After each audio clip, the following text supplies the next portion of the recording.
There are three main reasons that you feel like your traps are on fire whenever you're doing lateral raises. The first is how you've set up the forces of the exercise. The second is the range of motion you're using whenever you perform raises. And the third is the intent or the cues that you're using when you raise. Let's address all three of these. All right, so the number one reason is just simply how you've set up the forces. Think about a traditional dumbbell lateral raise and ask yourself, what are the dumbbells trying to do to my arms the entire time? Right from the start, the dumbbells are pulling your arms directly downward toward the floor. And what muscle groups move your shoulders upward toward the ceiling? You guessed it, the traps. So if your traps are on fire whenever you raise, it's not because there's a problem with you, it's actually because your traps are functioning appropriately. So what you need to do is change the direction that the force is pulling your arm first, right from the start of the movement. Now, the easiest way to do this is just to use a cable that pulls your arm across your body like this. So now, instead of pulling downward, the cable simply tries to rotate your arm across your body,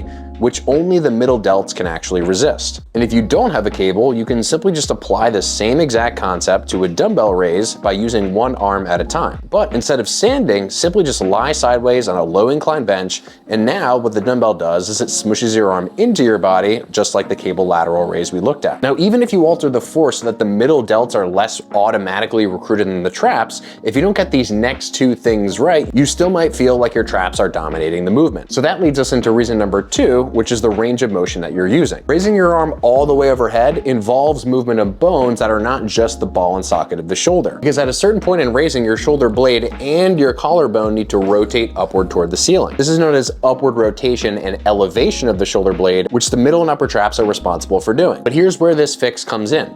The shoulder blade doesn't actually move very much when your arm is raised in this lower part of the motion because it doesn't need to. So if you want to maximize middle delt involvement while minimizing trap recruitment, just use less range of motion. Now, this may seem like a bad thing, but it's actually a good thing if your goals are just really to isolate for the middle delt. Now, guess what? Even if you're doing both of those first two things perfectly, this third thing can actually screw up both of those. Which leads me to reason or change number three, which is how you think about or cue yourself to perform the motion. Instead of thinking about raising upward, think about raising outward, almost like you're trying to touch the walls of the gym to either side of you. Using an intent to raise your arm outward will prevent you from unconsciously shrugging upward when you initiate the motion. And with these three changes in mind, you should pretty much only feel your middle delts and nothing else. Now, if you're someone who wants to just take the guesswork out of all this exercise selection and execution stuff completely, consider checking out my exercise library at the link in the description below. It has over 330 and counting exercise tutorials